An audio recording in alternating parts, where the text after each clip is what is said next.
Hello and welcome to another episode of the Duct Tape Marketing Podcast. This is John Jantz, and my guest today is Tim Brown. Hook Agency, a Google paid ads, SEO, and web design firm that focuses primarily on roofing companies, HVAC companies, and home services businesses, some of my favorites.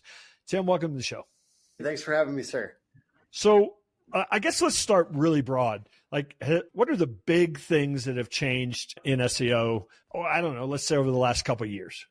Oh, yeah. So navigating AI is one of the biggest difficult things that a lot of people are trying to figure out. And I would say the continuing push to push more and more ads onto the front homepage of Google, or competing more and more with paid ads. And it's the scaling content thing. And I guess it's Google's competition with ChatGPT that are kind of some of the biggest ones. Yeah. And I think a little bit more emphasis, in broader, it kind of extends outside of SEO now, right? And people that didn't have strategies that extended outside of SEO, or people that were just SEO specialists, should be looking at the other components that relate to marketing. I think it's just, not that SEO is going away. We don't know. You know what I mean? Like, people ask me that all the time. Like, what's Google's shelf life and stuff like that? We don't know. I would say SEO will be around another 10 years, but I'm in the profession, so it's hard to know. But I think it's just trying to figure out how to work the other things that interrelate to SEO and work with them together. I think that's kind of a big thing SEO people should be focused on. Well, and the biggie, of course, I mean, I still fight this battle today. You know, people are saying, yeah, I need somebody to SEO my website. And it's like, well, there's no content. There's nothing there to SEO, so to speak. So, I mean, you talk about these related things. I mean, content clearly is married to SEO, right? Oh, yeah. Yes, absolutely. And content marketing, like, almost that could be if you're an SEO, that could be your intro to really getting into things that are adjacent to SEO, but not like technically SEO. Right. In that content is, and it goes outside of SEO, because there's content that we make that has nothing to do with SEO, right? But it does generally positively affect SEO when you're doing good content. So if you're trying to help somebody get started, I know you work with, some of the, and this maybe sounds stereotypical, but some of the trade professions, they know their business, they know little about marketing, right? And so if you were going to try to tell somebody who didn't know much about SEO, how would you kind of say, here's the foundation, like, here's the elements you need to understand?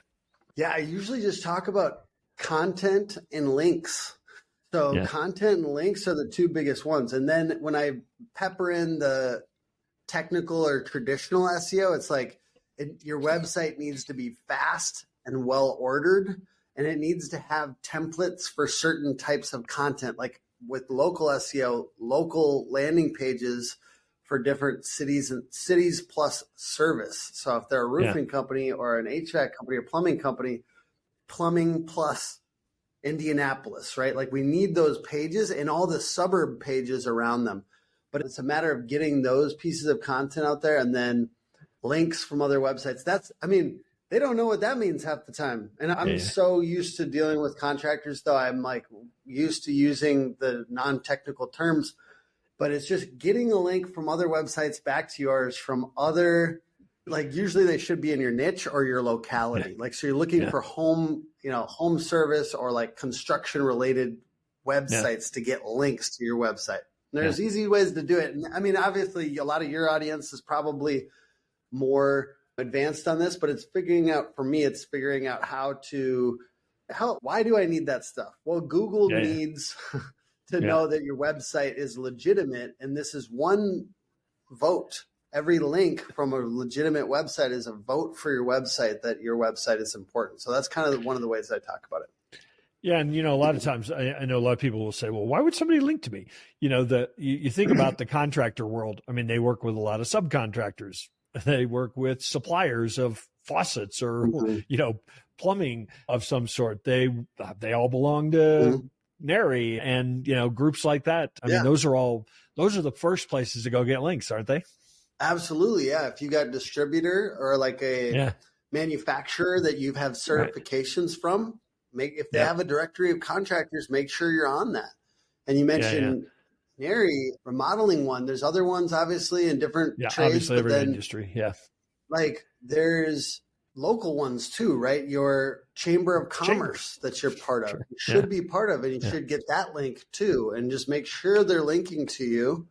And then if you're part of a BNI group and they have a website or wherever, all these networking things. And that's another reason why I say this SEO effort kind of extends beyond what we're doing just in SEO, because as we network, we get more opportunities to get links. As we do real business, we get opportunity. Like if you have a manufacturer, certifications for manufacturers, those are real opportunities for links too. So a lot of times it's kind of finding the natural links that would come to you from all the people in your industry. Tommy Mello, who's a big home service industry expert, he's an awesome dude, and he has a business called the Home Service Millionaire, but he told me this strategy, and I did it. He said, go into your QuickBooks and look at everyone you've paid in the last 3 months, and then send them a message, a little quick email or a little video message, and text them or whatever and say, hey, could I do a video testimonial for you? Or could I give you a testimonial if you're happy with their services? Could I give you a testimonial? And would you consider linking to me on your homepage? And I've done that and gotten ones from very big websites. So a lot of times we want to follow the existing relationships and organizations that we're in and get links that way. And that's probably untapped for a lot of local home service businesses. Yeah. And I mean, I'm glad you mentioned the word networking, because that's how I've always talked about it as well. As opposed to it being sort of scammy feeling, it's a very legitimate thing. I want to go back to the location service pages that you mentioned, because that idea, particularly with home services, particularly with local businesses, is a way for them to get found in suburbs, but it's also very spammy. I mean, it's been very spammy. I'm not talking about the approach in general. A lot of people have spammed. Mm-hmm. You go to somebody's website and it's basically it's the exact same content, the exact same photos. It just has a different name of a suburb or neighborhood. How do you create those that are actually effective? Because Google doesn't like that kind of content either. So how do you create those that are truly effective and useful as opposed to being spammy? Yeah, so I've tried that in the past. I think every long-time SEO has. I honestly tried to do it with code where it would inject. I put the name in once, and then it would put the city name in every. I've tried all types of things, and I've tried them and failed at them, so you don't have to, right? So it doesn't work, or it works for a very short amount of time and then gets devalued. So this is why we're trying to go for long-term useful content SEO, because it's less likely to we do a bunch of work and then 3 years later, everything goes down. So we try to make stuff that references real things in that town or city. And I also don't think it's the worst thing. It should be original content, but I also don't think it's the worst thing to put out 15 of them and then a couple, 2 or 3 kind of take off. And then you keep on building into them. You keep on adding more actual local photos. You keep on kind of building out more local focused content. So it's okay to do 15 all original content, but maybe you're only doing 500 words or something like that. And then over time, you can really push into them and try to make it more comprehensive. And we have the same FAQs, right, on a lot of different pages, but you could also answer them again in a different way. I could answer the question about, what is a backlink 25 times. A plumber could answer the question, what's the quickest way to get a toilet unclogged, with infinite number of variations around the language that they're using. So there's nothing wrong with answering the same questions in a new way. And I think ultimately the content, the more and more you can make it original, the better. There's nothing wrong with starting with lower amounts of content. And then as something pops off, that's what I think about minimum viable content. We need to get a lot of content out there. And a lot of times, and that is the game right now, right? We're putting out a lot of content and we are AI assisted. We always have every single piece of content has human edited. And there's a lot of different opinions in the SEO world about what's admissible and what's appropriate and all these different things. I found that I was using AI to create content myself and then modifying it, making it better and using it for research and using it for different things.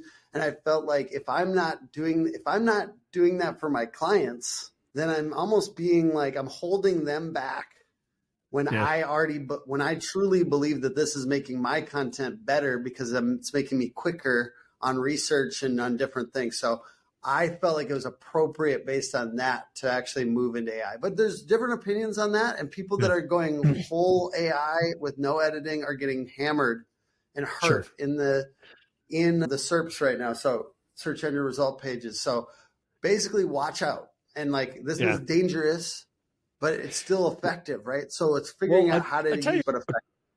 A couple of really practical uses there. You talked about having different versions of the same answer to a question. If you write a good, solid technical answer and then just take it to AI and say, give me 8 variations of this, that to me is a super good use.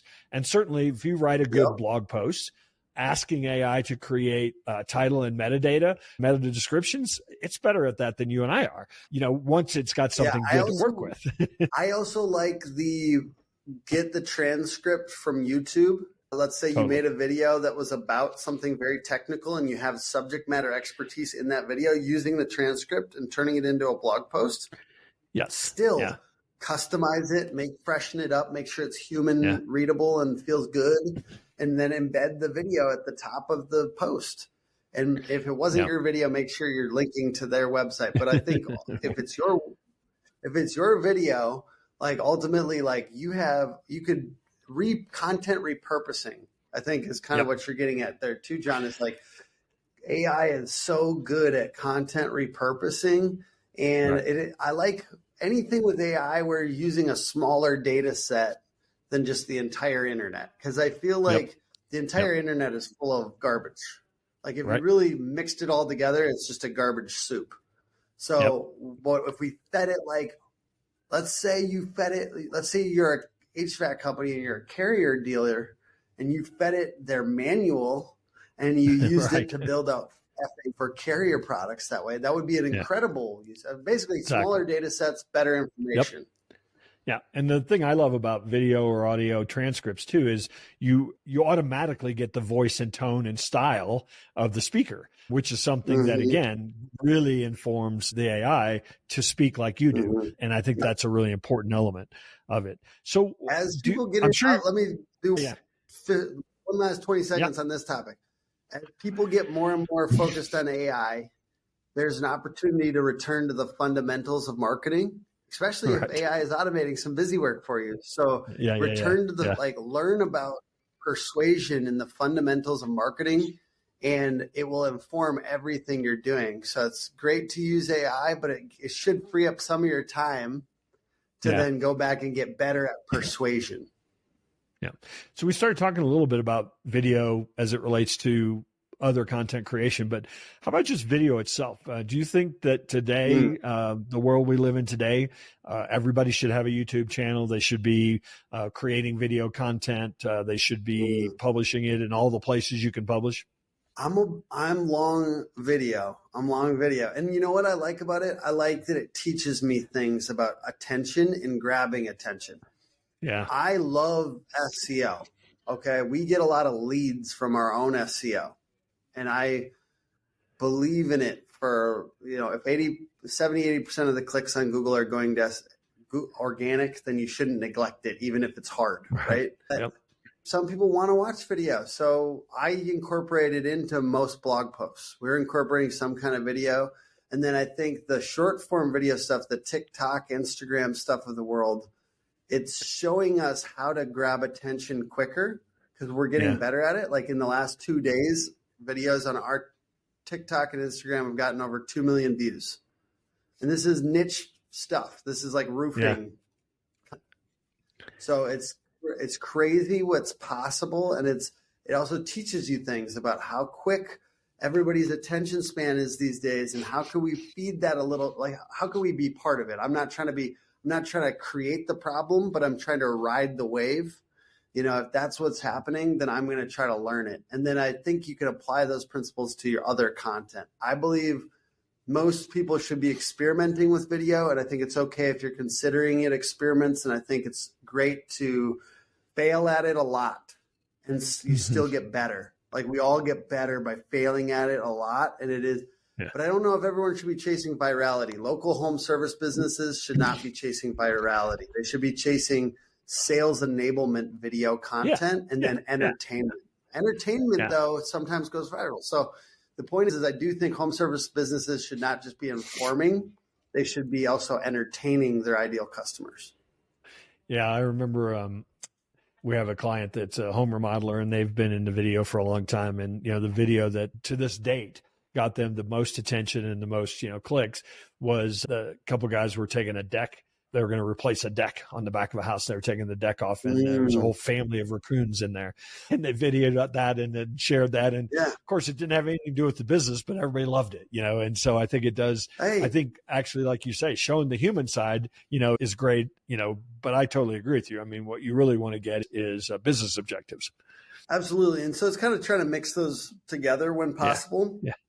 And you'll notice, like if you tried to go, let's say if somebody tried to get a ton of views for a year in a row, because I did it for a year, every single day trying to go viral. It took me 7 or 8 months to finally do it. And I was like, the first 5 things that got over 1 million views were not good for my business, really. And I just started just slapping my logo on there just to like try to get some kind of brand positive stuff from it. But I think you learn, that's why it's experiments and learning. And most businesses, though, should not. I don't know if you should do that every day for a year to learn, but it's fun. It's fun. Have fun with your marketing. If nothing else, have fun with your marketing. Yeah. So let's jump to the one that, a lot of people have trouble expressing. A lot of, I'm sure not you, Tim, but a lot of SEO folks, don't really talk about ROI necessarily. What should somebody be looking at? What KPIs even should they be looking at to really, truly measure the performance and their SEO efforts? Ooh, that's a big question, John. That's a great one. I look at the upward swing of keywords and backlinks over the first 6 months. I think the first 6 months, we're really talking about like these very light, it's kind of soft stuff. And we have to explain to our clients why that's good. Why is me ranking for more keywords, sometimes not even high intent? I think that there's an element, though, of, I was doing air quotes there. I realized this is audio. Yeah. So high intent being like they're likely to purchase. And we're just talking them through that. We're like therapists for those first 6 months. And it's tough because it's unclear. And PPC gets to just be like, hey, we're over here making money. And SEO has to be like, okay, well, we're going to make money someday. And that's what we struggle with back and forth. It's not an easy job. But it is easier when you show them deliverables, when you show them specific things that were completed on their behalf. So that's what we focus on. And then we talk them through why more link. We educate. We have to educate. SEO just inherently has to educate more.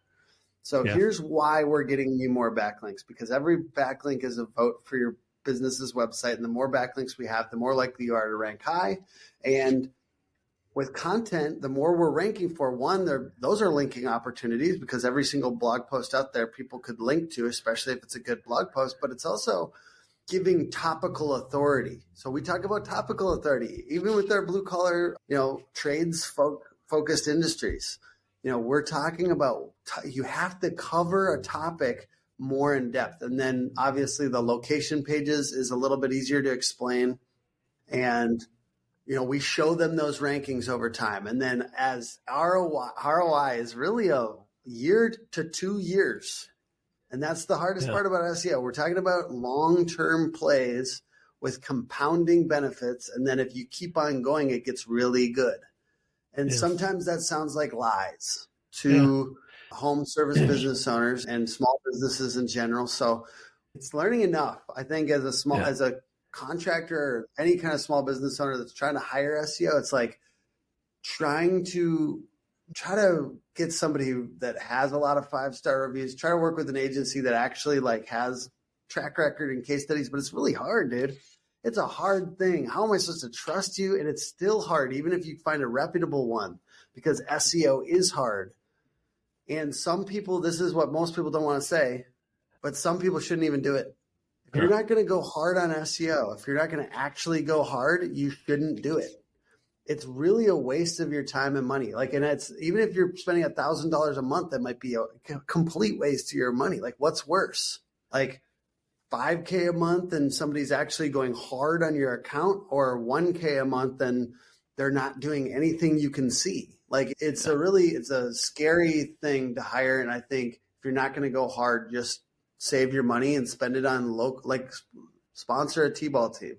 Well, Tim, I appreciate you taking a moment to stop by the Duct Tape Marketing Podcast. So you want to invite people to where they might connect with you and find out more about your work? Yeah.